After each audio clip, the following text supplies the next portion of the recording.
حول ولا قوة إلا بالله العلي العظيم حسبنا الله ونعم الوكيل نعم المولى ونعم النصير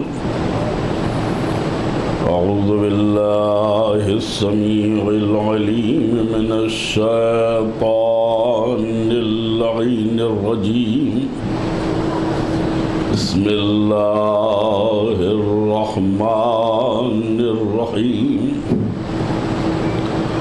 الحمد لله رب العالمين والعاقبة للمتقين والجنة للموحدين والنار للعاصين والملحدين والصلاة والسلام والتحية والإكرام على النبي الأمي العربي القرشي المكي المدني العبد المبيد الرسول المسدد المصطفى الأمجد حبيب إله العالمين أبي القاسم محمد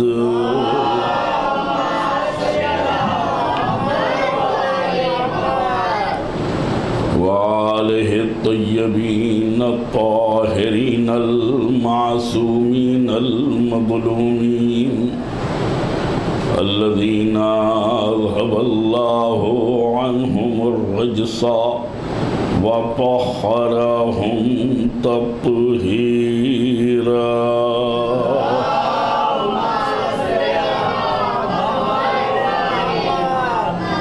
واللعنة الدائمة الباقية على أعدائهم أجمعين من يوم عداوتهم إلى قيام يوم الدين أما بعد فقد قال الله الحكيم في كتابه الكريم بسم الله الرحمن الرحيم يا أيها الناس اعبدوا ربكم الذي خلقكم والذين من قبلكم لعلكم تتقون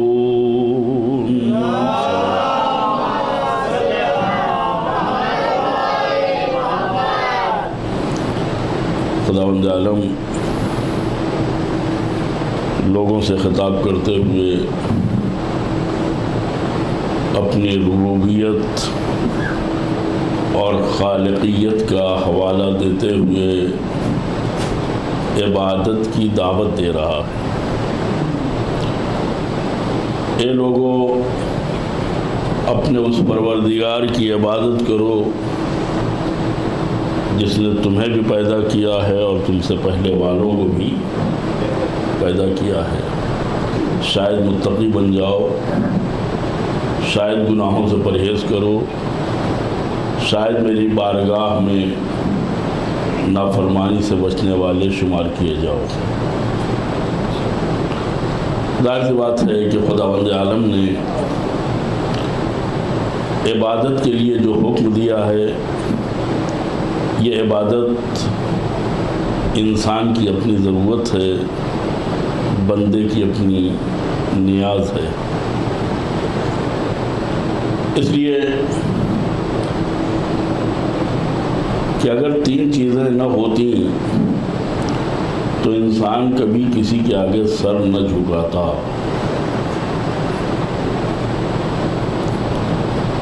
ایک غربت، ایک بیماری، ایک موت۔ انسان کی طبیعت میں اکڑ ہے، فطرت اور مزاج میں انانیت پائی جاتی ہے. یہ اپنے علاوہ کسی کو کچھ سمجھتا، بلکہ یوں کہا جائے کہ ہر آدمی کے اندر ایک فرعون پایا جاتا ہے. اب کسی فرعون کو باہر نکلنے کا موقع ملتا ہے، کسی نہیں ملتا ہے. فرعون ہر جگہ ہے، جہاں جہاں نفس ہے. اب کبھی بیوی کے سامنے آدمی فرعون بنتا ہے، کبھی نوکر کے سامنے فرعون بنتا ہے، کبھی غریبوں کے سامنے فرعون بنتا ہے، مختلف جگہوں کے اوپر. ہاں یہ طے ہے جو اپنے سے بڑے ہیں ان کے سامنے بہت احتیاط سے کام کرتا ہے، اس لیے کہ اسے معلوم ہے کہ یہ ہم سے بڑا فرعون ہے. صلوات علی محمد و علیہ.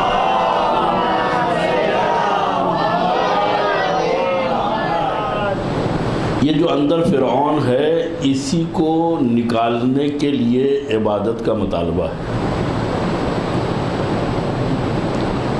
کسی کے آگے سر نہ جھکاؤ، کسی کی پرستش نہ کرو، صرف اس کی کرو جو لائق عبادت ہے.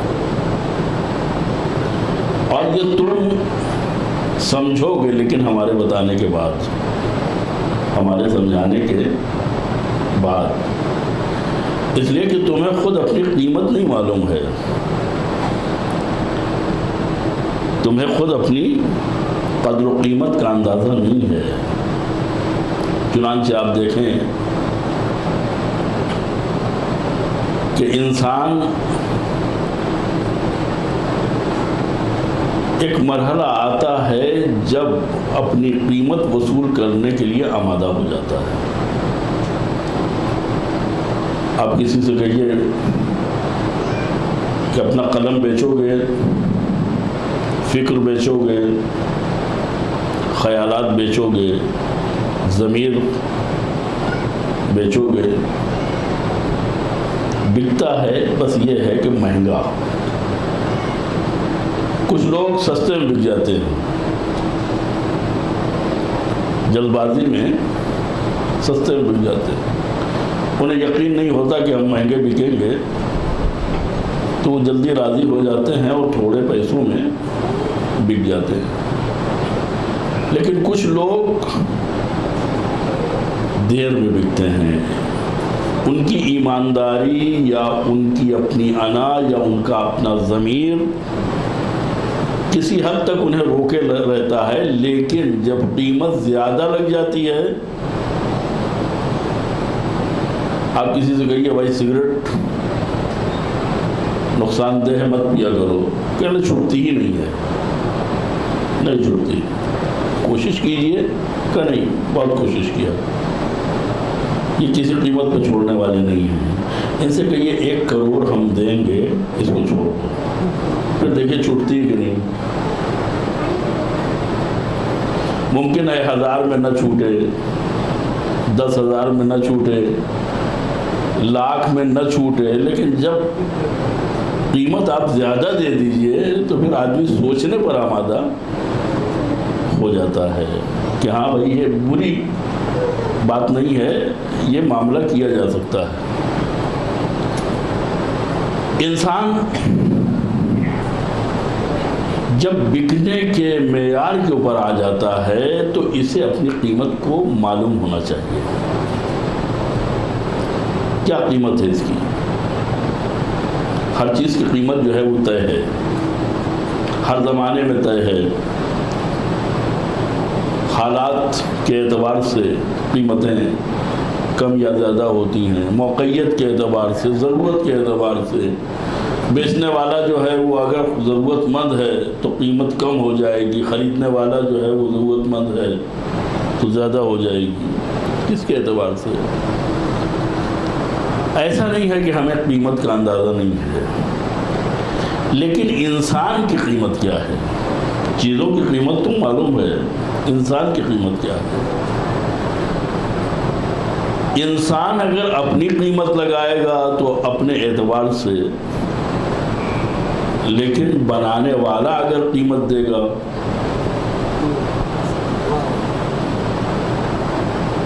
تو اسے معلوم ہے کہ ہم نے کیا بنایا ہے۔ میں نے ایک دن عرض کیا تھا کہ ابھی تک ہم خود اپنے آپ کو نہیں پہچان پائے۔ مولانا نے جو فرمایا کہ جس نے اپنے آپ کو پہچان لیا اس نے اپنے پروردگار کو پہچان لیا، تو ہم ابھی تک اپنے آپ کو نہیں پہچان پائے کہ ہمارے اندر کتنی خوبیاں پائی جاتی ہیں، ہمارے اندر کتنا ٹیلنٹ پایا جاتا ہے، ہمارے اندر کتنی صلاحیتیں پائی جاتی ہیں۔ یہ تو وقت بتاتا ہے کہ ہم کتنے صاحب فہم اور کتنے ذہین، کتنے ٹیلنٹ والے ہیں۔ تو جب ہم اپنے کو پہچانتے نہیں ہیں تو قیمت کیا لگائیں گے؟ جس نے بنایا ہے وہ قیمت لگاتا ہے۔ چنانچہ جو پروڈکٹ ہوتے ہیں اگر مصلحت ہوتی ہے تو لکھ دیا جاتا ہے کس کی یہ قیمت ہے، ورنہ بیچنے والے کو معلوم ہے کہ ہم کتنے میں بیچ رہے ہیں۔ انسان کی قیمت کیا ہے؟ مولا کائنات حضرت علی بن ابی طالب علیہ السلام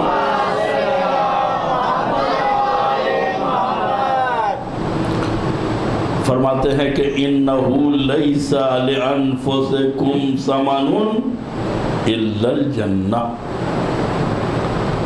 تمہارے نفس کی قیمت جنت کے علاوہ کچھ نہیں ہے۔ وَلَا تَبِيعُوهَا إِلَّا بِهَا، اگر بیچنا تو جنت کے بدلے میں بیچنا،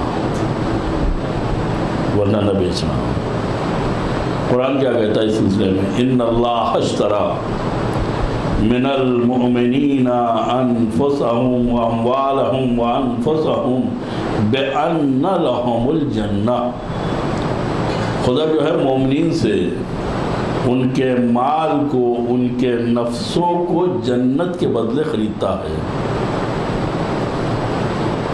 قرآن نے اموال اور نفوس کی قیمت جنت بتائی ہے، جنت کے بدلے میں۔ مولا بھی فرماتے ہیں کہ جنت کے بدلے بیچنا۔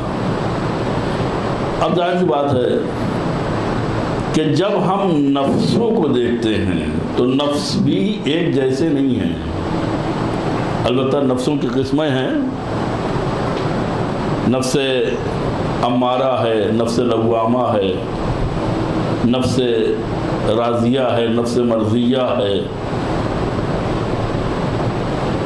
بہت سے نفسوں کی قسمیں ہیں، اور نفس مطمئنہ بھی ہے۔ اگر ہم اس کے مقابلے میں جنت کو دیکھتے ہیں تو جب ہمارے نفس کے مقابلے میں جنت آتی ہے تو جنت بہت بڑی ہے، ہمارا نفس بہت چھوٹا ہے، ہلکا ہے۔ یہ پروردگار کا کرم ہے کہ اس نے ہمارے بھی نفس کی قیمت جنت لگائی ہے، اس لیے کہ ہم اگر عبادت گزار بنتے ہیں تو ہماری عبادتوں کا کیا حال ہے، کیا معاملہ ہے؟ ہماری نمازیں، ہمارے روزے، ہمارے حج، ہماری زکوٰۃ کیسی ہیں عبادتیں؟ نماز میں کیا کچھ خیال نہیں آتا، نہ جانے کتنے قسم کے شک آتے ہیں۔ البتہ شکیات نماز ایک چیپٹر ہے جو رسالہ عملیہ کا ایک حصہ ہے۔ مومنین بعض اوقات ان شکوں سے عاجز آ کر کے کہتے ہیں کہ ہم اس کو چھوڑ کے دوسری پڑھنے کے لیے تیار ہیں، اس لیے کہ یہ شک والی نماز ہے۔ خدا کہتا نہیں، اسی کو صحیح کر کے ہم کو دو، ہمارا قانون جانو، قانون سمجھو۔ شک بھی ہو گیا ہے تو تمہیں توڑنے کا حق نہیں ہے، عبادت ہے یہ، بڑا آسان ہے۔ شک ہوا چھوڑ کے دوسری شروع کر دی، نہیں، اجازت نہیں ہے، اسی کو صحیح کرو، اسی کو اب ظاہر سی بات ہے کہ اس عبادت کے بارے میں جب ہم عبادت کرنے والے اس کو عبادت نہیں سمجھ رہے ہیں، اس کو کسی لائق نہیں سمجھ رہے ہیں، تو کیا واقعاً یہ خدا کے مقابلے میں خدا کے سامنے پیش کرنے کے لائق ہے، جس کو ہم خود قبول کرنے کے لیے تیار نہیں ہیں لیکن وہ اجر دینے کے لیے تیار ہے؟ نفس بھی اسی نے بنایا ہے، بدن بھی اس نے بنایا ہے، اعضاء و جوارح کو قوت و طاقت بھی اس نے دی ہے، عبادت کا مطالبہ کیا ہے، اور عبادت بھی مفت نہیں لے رہا ہے، پیسے دے رہا ہے، اجر دے رہا ہے، قیمت دے رہا ہے۔ روزہ عبادت ہے یا نہیں ہے؟ کتنا خلوص ہے ہمیں روزے میں؟ جب تک سحری کا آخری منٹ کا آخری سیکنڈ ہم یوز نہ کر لیں، لوگ پوچھتے ہیں اذان ہو گئی پانی پی سکتے کہ نہیں؟ ارے جب اذان ہو گئی اس کا مطلب صبح ہو گئی، اب پانی سوچ بھی نہیں سکتے، وہ پی رہے ہیں پانی۔ ادھر افطار کے ٹائم پر ایک مولوی کی عدالت جانے کے لیے یہی کافی ہے کہ نماز میں تھوڑی سی دیر کر دیں۔ ماہ رمضان عبادت کا مہینہ ہے لیکن اس میں عبادت کم ہوتی ہے، افطار و سحری میں سارا وقت۔ عام دنوں میں جتنا آپ تسبیح اور تعقیبات پڑھتے ہیں میرے خیال سے رمضان میں اتنا موقع، جبکہ مہینہ کاہے کا ہے؟ عبادت کا ہے۔ لیکن اگر تھوڑی دیر تسبیح زیادہ دیر ہو گئی یا تعقیبات میں زیادہ دیر ہو گئی تو فوراً پیچھے سے۔ تو ہماری نگاہ روزے پہ نہیں ہے، یا سحری پہ ہے یا افطار پہ ہے۔ اس روزے کو خدا قبول کرتا ہے، بڑی بات ہے، قبول کر کے اجر دیتا ہے۔ اب اس روزے کے مقابلے میں جنت بڑی ہے یا نہیں؟ اس نماز کے مقابلے میں جو ہم نے پڑھی ہے وہ جنت عظیم ہے، بڑی ہے۔ ہمارا حج اگر ہم نے ارادہ کر لیا تو کسی کا حق دیا ہو یا نہ دیا ہو، خمس نکالا ہو یا نہ نکالا ہو، چونکہ سماج میں اس عبادت کو اچھی نگاہ سے دیکھا جاتا ہے اور اپ گریڈنگ کے لیے، اپ ڈیٹنگ کے لیے بڑی اچھی چیز ہے، لہٰذا ہم حج ضرور کرتے ہیں۔ لیکن یہ حج لوگ ایئرپورٹ نہیں آئے تھے، لینے نہیں آئے، پہنچانے نہیں آئے، دعوت نہیں کی، یہ سارے مسائل ہوتے ہیں۔ اور پوری دنیا میں اس کا چرچا ہونا چاہیے۔ اگر ہم فیس بک کے اوپر ایکٹیو ہیں تو آپ دیکھ لیجئے گا ہماری فوٹو، یہ ہار پہنا رہے ہیں، وہ رخصت کر رہے ہیں، وہ امام ضامن باندھ رہے ہیں، یہ الوداع کہنے آئے ہیں، یہ مثلا چھوڑنے آئے ہیں، یہ پکڑنے آئے ہیں، پر ہر لمحے کی فوٹو جو ہے۔ لیکن ہم جا رہے ہیں خدا کے لیے، حج کرنے کے لیے خدا کے لیے جا رہے ہیں، لیکن اپڈیٹ جو ہے وہ آپ کے لیے ہے کہ ہم جا رہے ہیں، اور آئندہ آپ ہم کو کیا سمجھیے گا۔ جنت اس کے مقابلے میں چھوٹی لگتی ہے، بڑی لگتی ہے یا نہیں لگتی ہے ہمارے اس عمل کے مقابلے میں؟ اس کے مقابلے میں اگر دیکھا جائے تو اہل بیت کا نفس، اہل بیت کی عبادت، اہل بیت کی ریاضت بہت بڑی ہے، اور جنت بہت چھوٹی ہے۔ ان کی عبادت، نماز دیکھیے ان کی، تیر پیر سے نہیں نکل رہا تھا، پیغمبر نے راز کی بات بتائی کہ ابھی نہیں، ان کو نماز کے عالم میں کھڑا ہونے دو، پھر انہیں پتہ بھی نہیں چلے گا، اور وہی ہوا۔ یہ نماز کا عالم ہے، ہماری نماز اور اس کے عوض میں جنت، جنت بہت بڑی، ہماری عبادت بہت کم تر۔ علی کی نماز بہت بڑی، جنت بہت چھوٹی ہے۔ ہمارا روزہ جو افطار و سحر کے درمیان کچھ گھنٹے قہری اور جبری، جس کو کہتے ہیں محرومیت، اور اس کے بعد انتقامی کارروائی، اس کے مقابلے میں جنت بہت بڑی ہے۔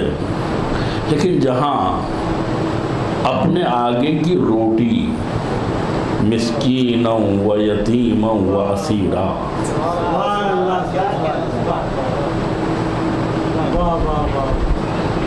یطعمون الطعام علی حبہ، یہ کھانا کھلاتے ہیں حب ہی۔ دو تفسیریں ہیں اس میں، ایک حب ہی کی ضمیر جو ہے وہ خدا کی ہے کہ خدا کی محبت میں کھلاتے ہیں، اور ایک تفسیر یہ ہے کہ نہیں، ان کو خود کھانے کی ضرورت ہے پھر بھی دوسروں کو کھلا دیتے ہیں۔ خود ان کو ضرورت ہے، یہ خود چاہتے ہیں کھانا، لیکن اپنی چاہت کو پرواہ میں نہیں لاتے ہیں دوسروں کو۔ یہاں کے اوپر رک کے میں ایک بات کہنا چاہتا ہوں کہ اہل بیت نے ہمیں تربیت کا جو سبق سکھایا ہے، ربوبیت کا جو ہمیں درس دیا ہے، وہ قابل ملاحظہ ہے۔ بچے یوں ہی نہیں سیکھتے ہیں۔ مثال کے طور پر آنے والا ایک تھا یا نہیں، چاہے مسکین ہو، چاہے یتیم ہو، چاہے اسیر ہو، قرآن کے لفظ ہے۔ مسکین ایک کے لیے لفظ استعمال ہوتا ہے اور جمع کے لیے مساکین، قرآن نے مساکین نہیں کہا ہے۔ یتیم ایک کے لیے استعمال ہوتا ہے، یتامہ کئی کے لیے استعمال ہوتا ہے۔ اسیر ایک کے لیے استعمال ہوتا ہے، اسرا کئی کے لیے استعمال ہوتا ہے۔ مسکینا و یتیما و اسیرا ایک ایک آیا ہے۔ اس ایک کو کیا وہ روٹی کافی نہیں ہے جو گھر میں ایک روٹی علی کے لیے کافی ہے؟ غور کیا کبھی اس بات پر؟ مولا کائنات بھی تو ایک ہی روٹی کھانے والے تھے۔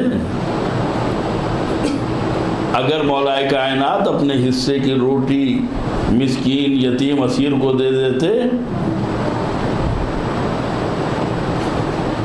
تو پھر بھی 4-5 روٹی بچتی کہ نہیں بچتی؟ یہ لوگ سابقون ہیں، اللہ کی طرف دوڑنے والوں میں سب سے اول۔ یہ صرف کار خیر نہیں کرتے ہیں بلکہ دوسروں کے کار خیر کو روکتے بھی نہیں ہیں۔ اگر ہمارے دروازے سے یا ہمارے گھر سے ایک فقیر کو کچھ دے دیا گیا تو جتنے فقیر آئیں گے، جتنے بھی مثلا آواز لگائیں گے، سب کو ہم یہی کہہ کہ دے دیا بھائی، جاؤ تمہارا حصہ وہ لے گیا۔ یا اگر ہم 2-4 آدمی جا رہے ہیں اور کسی نے مطالبہ کر دیا اور ایک نے دے دیا تو بھائی کیا ایک آدمی سے لوگ ہیں؟ ہمارا مزاج یہ ہے۔ اہل بیت کا انفاق کا مزاج کیا ہے؟ چاہتے تو ایک روٹی دے کر کے اس کا بھی معاملہ حل کر دیتے اور بقیہ روٹیوں میں اپنے مسائل بھی حل کر دیتے، لیکن خدا کہنا چاہتا ہے یطعمون الطعام علی حبہ۔ یہ محبت خدا میں اطعام کر رہے ہیں، محبت خدا کی کوئی حد نہیں ہے، لہٰذا کوئی کسی کو روکتا نہیں ہے کہ بیٹے میں نے دے دیا، تمہیں دینے کی ضرورت، خاتون میں نے دے دیا آپ کو دینے کی ضرورت نہیں ہے، میں نے دے دیا فضہ تمہیں دینے کی ضرورت۔ یہ ہے تربیت، یہی وجہ ہے کہ جب یزید نے مطالبہ کیا ہے تو کہا یا بیعت یا سر، تو ایک سر مانگا تھا، 72 سر دیے بدلے میں، 72 سر۔ یہ کریم ہیں، ابن کریم ہیں۔ تو اب ان کے انفاق کے مقابلے میں اگر دیکھا جائے تو جنت بہت چھوٹی ہے۔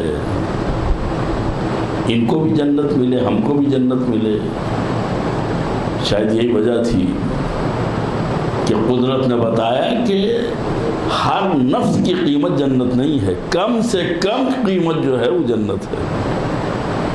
اس کا نرخ کیا ہے؟ جنت۔ لیکن ہر نفس کی قیمت جنت نہیں ہے، اس لیے کہ تم جو عمل کر رہے ہو وہ جنت کے لیے، لیکن اہل بیت کا عبادت کا ارادہ اور قصد کیا ہے؟ فرماتے ہیں کہ نہ جنت کے شوق میں نہ جہنم کے، جہاں جنت محور ہو، مقصد ہو، وہاں جنت بڑی چیز ہوتی ہے، لیکن جہاں لوگوں کو جنت کی پرواہ ہی نہیں ہوتی ہے، ان کا نفس اتنا اونچا ہوتا ہے کہ اب جنت اس کے بدلے میں نہیں ہے بلکہ خدا خود خریدتا ہے۔ وَمِنَ النَّاسِ مَن يَشْرِي نَفْسَهُ ابْتِغَاءَ مَرْضَاتِ اللَّهِ وَاللَّهُ رَءُوفٌ بِالْعِبَادِ۔ کچھ لوگ، کچھ مومنین وہ ہیں جو اپنے نفس کو بیچ دیتے ہیں اللہ کی مرضی کے بدلے میں۔ اب یہاں کے اوپر نفس کا بدلہ، نفس کا عوض جنت نہیں ہے بلکہ مرضی الہی ہے۔ نفس بیچنا تمہارا کام ہے، مرضی الہی دینا ہمارا کام ہے۔ صلوات پڑھیں محمد۔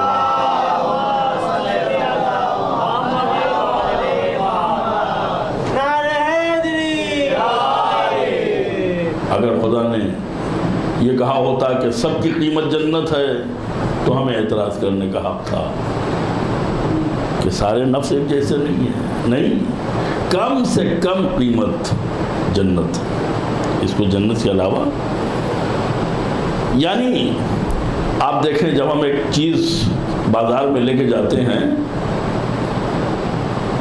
تو لوگ اس کی اپنی قیمت لگاتے ہیں، جو بھی لگائی، اور اگر ہم نے وہاں وہ چیز نہ بیچی اور جا کے بازار دیکھا اور پلٹ کے آئے تو قیمت اور کم ہو جاتی ہے کہ بھائی آپ بازار دیکھ کے آئے نا، آپ کا واپس آنا اس بات کی علامت ہے کہ کہیں نہیں بکا، اور جب کہیں نہیں بکا تو یہ غرض سودا ہو گیا، ہو سکتا ہے اس سے کم قیمت کی، اب تو بھائی ہم لیں گے نہیں، یا مثلا اس سے اور کم۔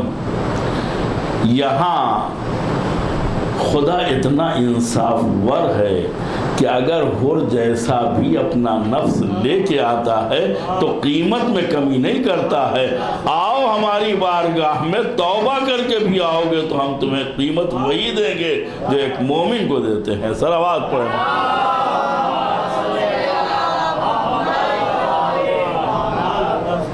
یہاں پر معاملہ تربیت کا ہے۔ بچوں کی تربیت کیسے کی؟ انہیں کار خیر سکھایا۔ کیسے سکھایا؟ ہماری طرح نہیں ہے کہ ہم نے دے دیا تو پورے خاندان کے اوپر سے زکوٰۃ اٹھ گئی، نہیں، ہر بچہ، بیوی جو ہے وہ الگ دے رہی ہیں، بچہ الگ دے رہا ہے، عام حالات میں نہیں ہے، بھوکے ہیں، آنکھوں میں حلقے پڑے ہیں، وہاں نصیحت نہیں ہے کہ تم نہیں دو، تمہارے اوپر واجب نہیں ہے، ابھی تم بالغ نہیں ہوئے ہو، ابھی تمہارے اوپر روزہ واجب نہیں ہے، ہم نے نیت کی تھی، ہم نے نظر مانی تھی، تم کیوں رکھ رہے ہو، تم تو خود مریض تھے، کہا جا سکتا تھا۔ لیکن روزے میں بھی اور انفاق میں بھی، یہ ہے اہل بیت کا طریقہ تربیت۔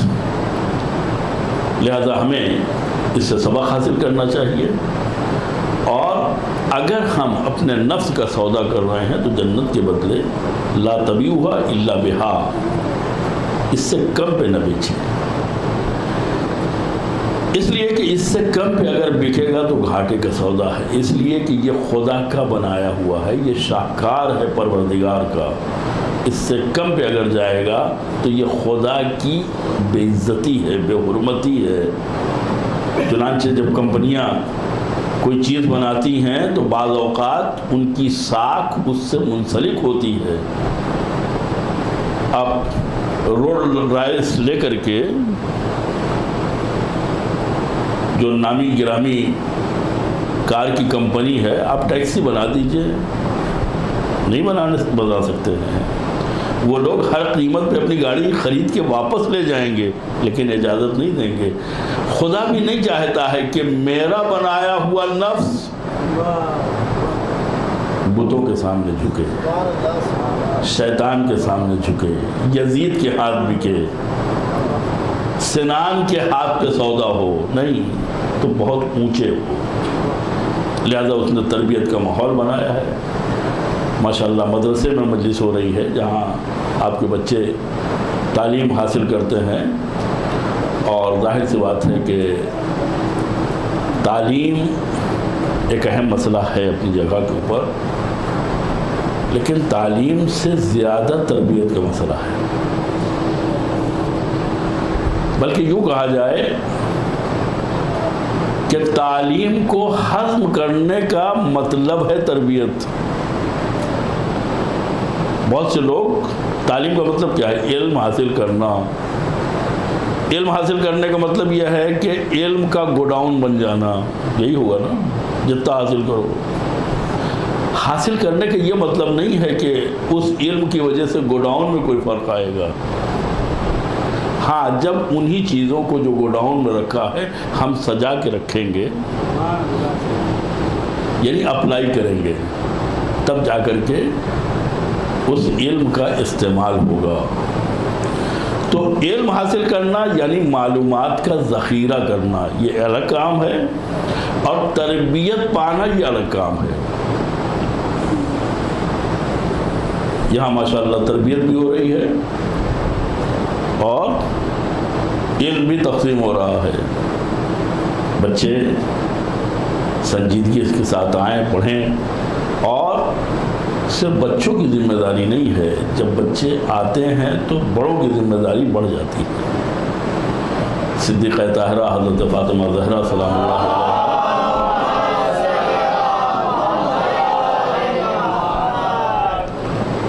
اپنے بچوں کو مسجد بھیجتی تھی, اور ایسا نہیں ہے کہ ہماری خواتین نہیں بھیجتی. اگر میری بات بہنوں تک پہنچ رہی ہے تو میں ان سے خصوصی گزارش کرنا چاہتا ہوں کہ سیریل دیکھنے کے لیے بھیجنا, اپنے کسی خاص کام کے لیے فرصت نکالنے کے لیے بچوں کو مسجد بھیجنا یہ اور ہے.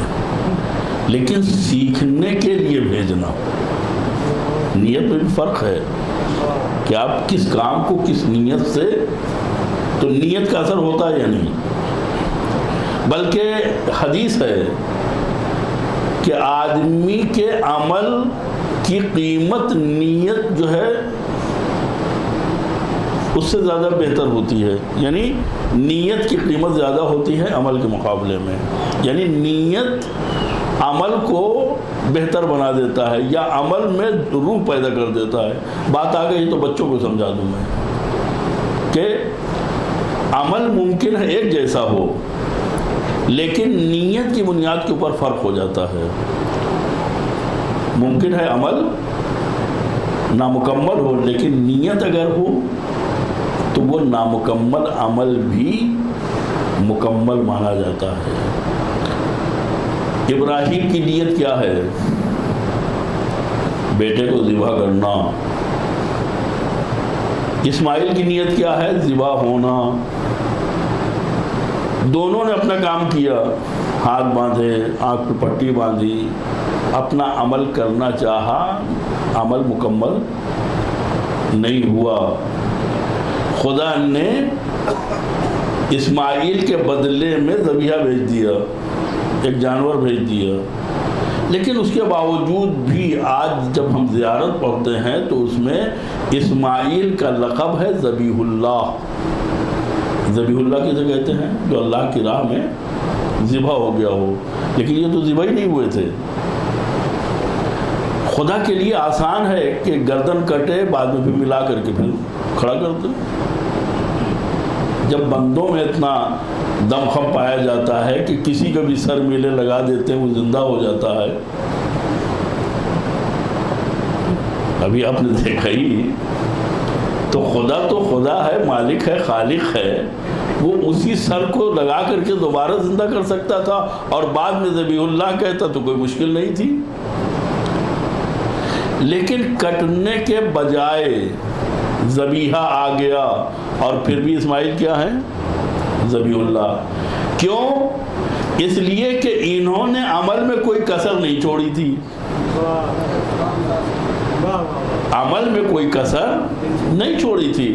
یعنی ان کی نیت تھی ذبح ہونا، تو چاہے عمل مکمل ہو یا نہ ہو خدا اسے مکمل مان رہا ہے.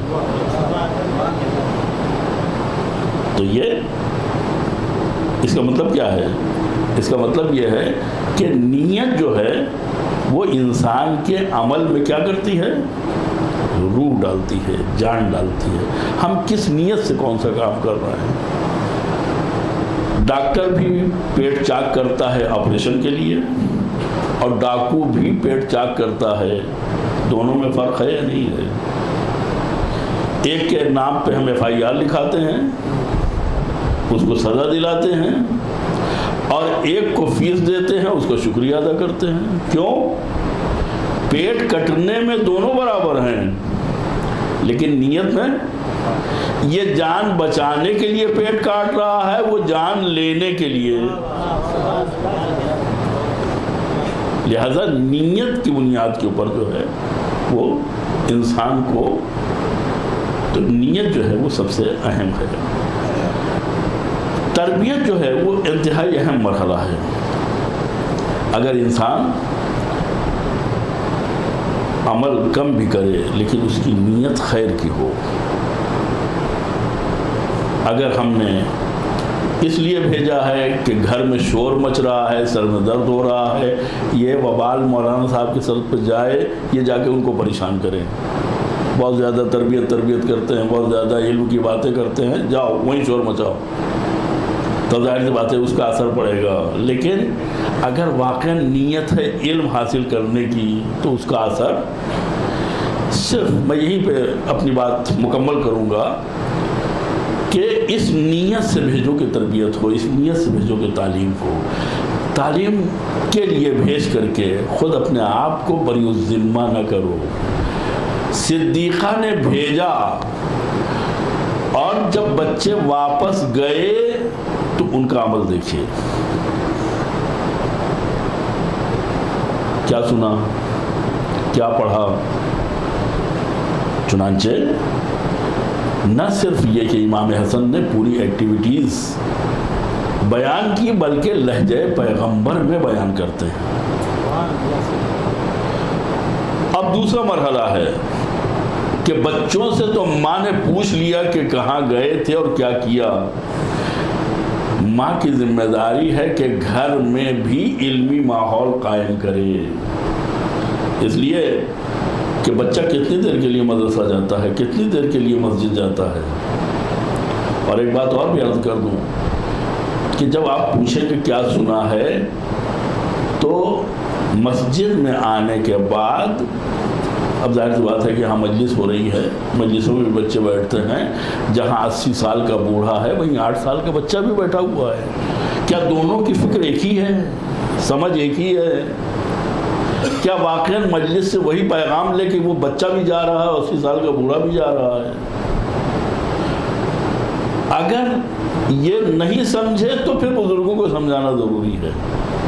لہٰذا جب بچے گھر میں پلٹ کے آئیں تو صرف اس بات پہ ہم نہ خوش ہو جائیں کہ ہمارے بچے شبیداری میں گئے تھے واپس آ گئے، یا مجلس میں گئے تھے تبرک زیادہ لے کے آ گئے، دوہرا حصہ لے کے آ گئے. اس پہ خوش نہ ہو، اس پہ خوش ہو کہ جو انہوں نے سنا ہے وہ سمجھ کے آ گئے.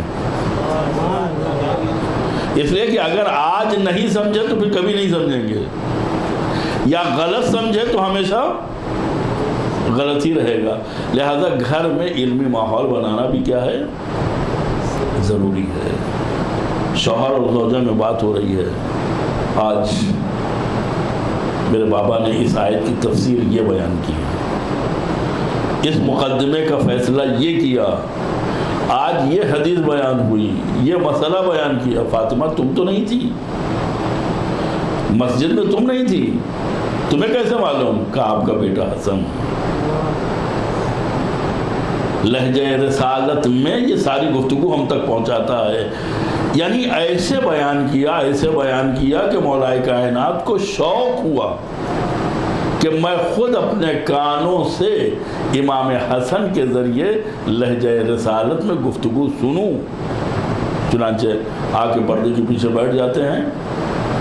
لیکن جس طریقے سے چادر کے نیچے نبوت آتی ہے تو یہ نبوت کی خوشبو سونگھ لیتے ہیں. پردے کے پیچھے اگر امامت بیٹھی ہو تو ان کی نگاہ بصیرت امامت کو دیکھ لیتی ہے کہ میرا سید و سردار مجھے دیکھ رہا ہے, میری زبان میں لکنت ہو رہی ہے, میں آج اس روانی کے ساتھ گفتگو نہیں کر پا رہا ہوں. یہاں کے اوپر صدیقہ طاہرہ نے ہمیں تربیت کی طرف متوجہ کیا ہے کہ صرف بچوں کو مسجد میں بھیج دینا کافی نہیں ہے, بلکہ بچوں سے پوچھنا بھی ضروری ہے کہ کیا سن کے آئے ہو. ان کی اصلاح بھی کرنا چاہیے. البتہ یہ سب معصوم ہیں, مولا کائنات معصوم, صدیقہ طاہرہ معصوم, رسول خدا معصوم, امام حسن اور امام حسین معصوم. یہ بتانا چاہتے ہیں کہ جب ہم معصوم ہو کر کے اتنا اہتمام کر رہے ہیں, تم تو غیر معصوم ہو, تم کو کہیں زیادہ اہتمام برتنا چاہیے. صلوات پڑھیں محمد.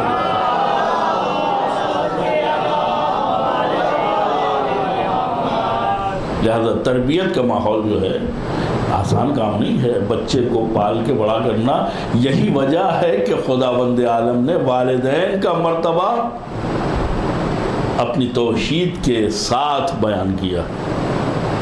ورنہ صرف گھر میں پیسہ دے دینا کہ روٹی پک جائے یا ڈبے کا دودھ آ کر کے بچے کی پرورش ہو جائے, اس سے والدین نہیں بنتے ہیں. والدین کی ذمہ داریاں ہیں.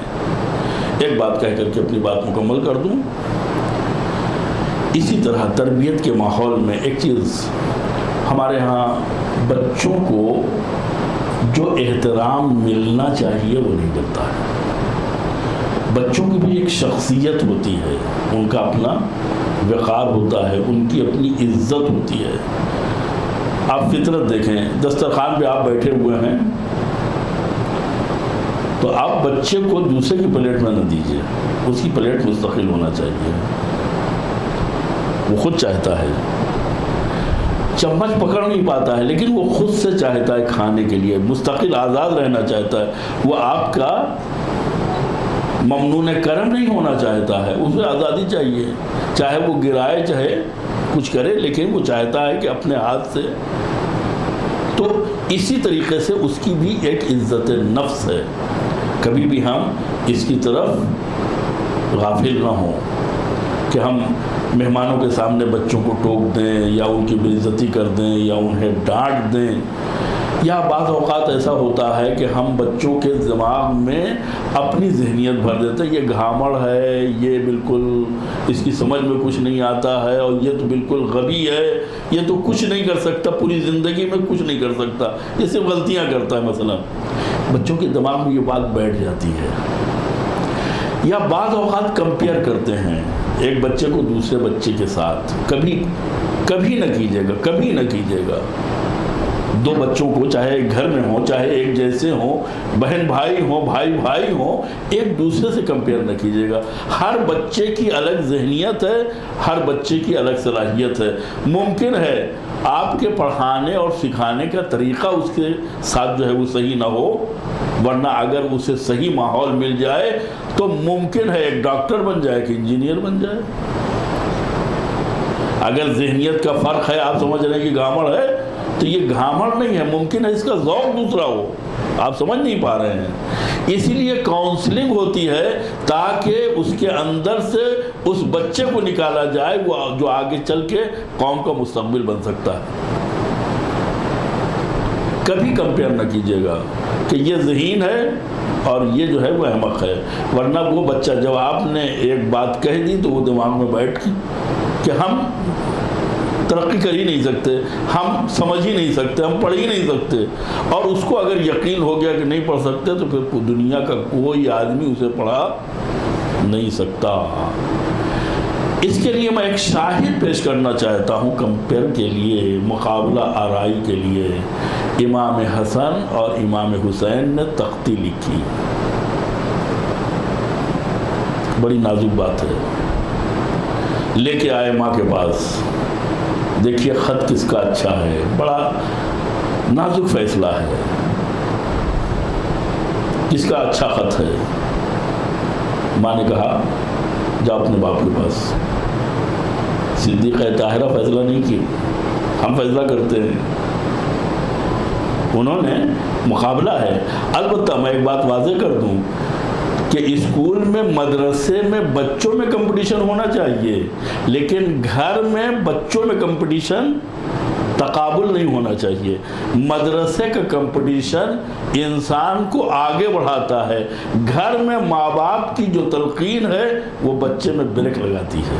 یہ فرق واضح رہے، ایسا نہ ہو کہ مدرسے میں بھی اچھے نمبر نہ دیے جائیں کہ مثلا اس سے مثلا غلط اثر پڑتا ہے۔ نہیں، یہاں کمپٹیشن ضروری ہے اور حوصلہ افزائی ضروری ہے کہ تم بھی کر سکتے ہو، تم بھی آگے بڑھ سکتے ہو۔ تو اب یہ تختی دکھائی جا رہی ہے، صدیقہ طاہرہ نے فیصلہ نہیں کیا، مولا کائنات کے پاس لے گئے، انہوں نے فیصلہ نہیں کیا، رسول اللہ کے پاس بھیج دیا، رسول اللہ نے فیصلہ نہیں کیا، ماں کے پاس بھیج دیا۔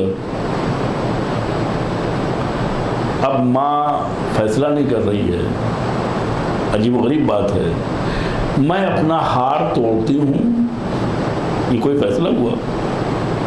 فیصلے کا مطلب یہ ہے کہ آپ تختی دیکھیے، یہ فیصلہ کیجئے کس کا خط زیادہ اچھا ہے اور کس کا کم۔ میں اپنا ہار توڑتی ہوں، جو زیادہ چن لے۔ کتنا بچ رہی ہے صدیقہ بچوں میں مقابلہ آرائی سے۔ خدا نے بھی فیصلہ نہیں کیا،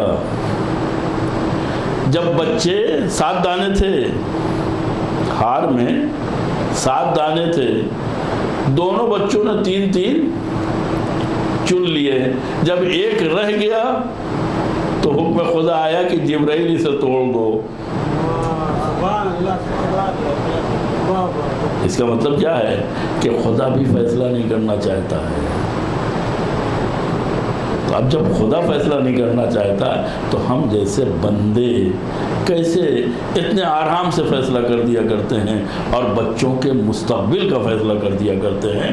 ہمیں بہت احتیاط سے کام لینا چاہیے، اس لیے کہ یہ بچے آج جو ہماری گود کے پروان چڑھنے والے ہیں، یہ کل قوم کا مستقبل بنیں گے۔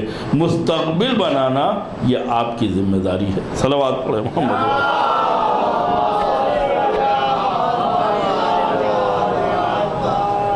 چاہے اقتصادی مسائل ہوں، چاہے عزاداری کے مسائل ہوں، چاہے مسجد کے مسائل ہوں، کل یہی متولی ہوں گے، کل یہی سیکریٹری ہوں گے، کل یہی صاحب بیعت ہوں گے، کل یہی مصلی ہوں گے، یہی نمازی ہوں گے، یہی منتظم ہوں گے۔ ان کو شخصیت دیجئے، ان کو احترام دیجئے، ان کو صحیح ڈھنگ سے پال پوس کے بڑا کیجئے تاکہ اعلاء کلمہ حق ان کے ذریعے سے ہو۔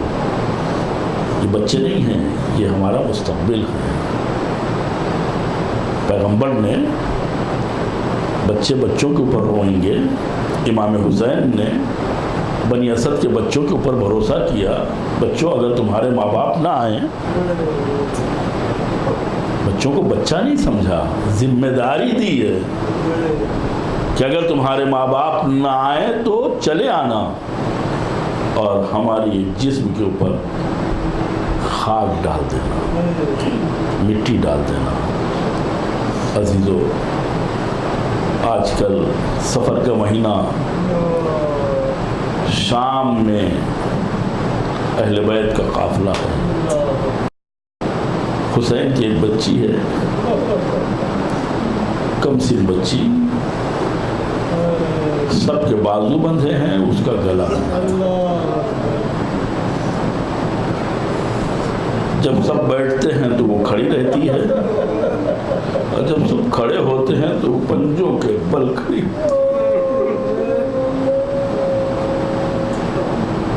ایک ہاتھ چہرے پر، ایک ہاتھ گلے پر. جب یزید نے پوچھا کہ آخر ایک ہاتھ چہرے پر ایک ہاتھ گلے پر کیوں ہے،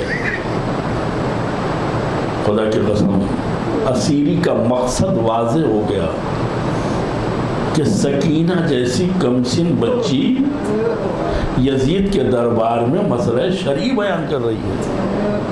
ابھی مکلف نہیں ہے، ابھی اس کے اوپر واجب نہیں ہے عمر کے اعتبار سے، لیکن یہ اہل بیت کے بچے ہیں جو تمام بچوں سے مقایسہ نہیں کیا جا سکتے ہیں.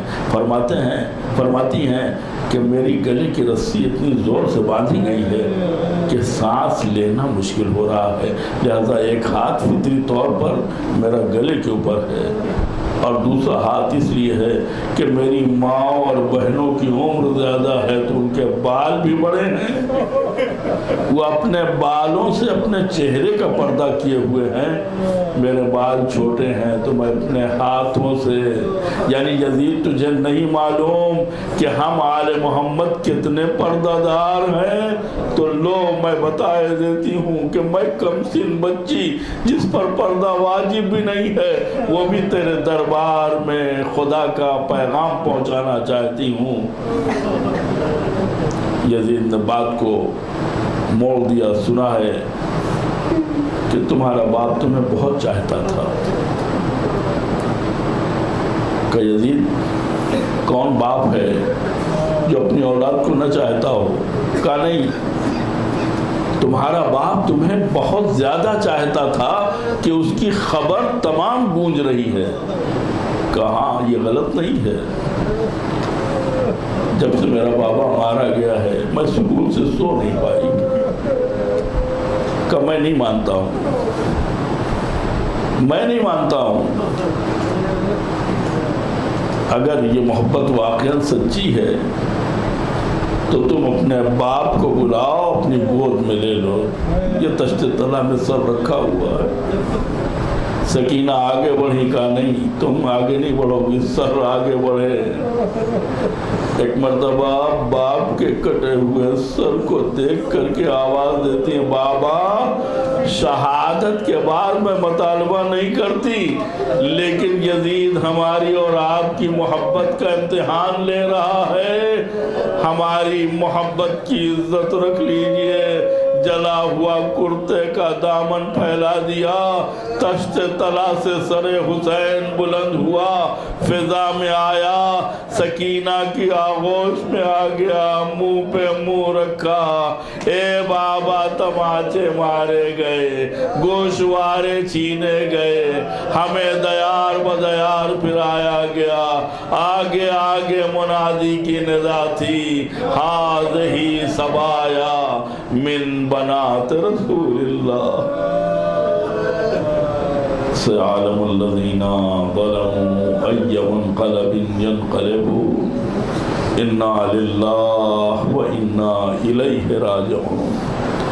إلهي بحق الزهراء وأبيها وبعلها وبنيها وبحق الأئمة التسعة الطاهرين من ذرية الحسين عليهم الصلاة والسلام فاستجب دعانا واقضي حاجاتنا برحمتك يا أرحم الراحمين. پروردگارا ہمارے اس عمل کو اپنی بارگاہ میں قبول فرما، توفیقات میں اضافہ فرما، بیماروں کو بحق بیمار کربلا شفائے کامل و عاجل عنایت فرما، مرحومین کی مغفرت فرما.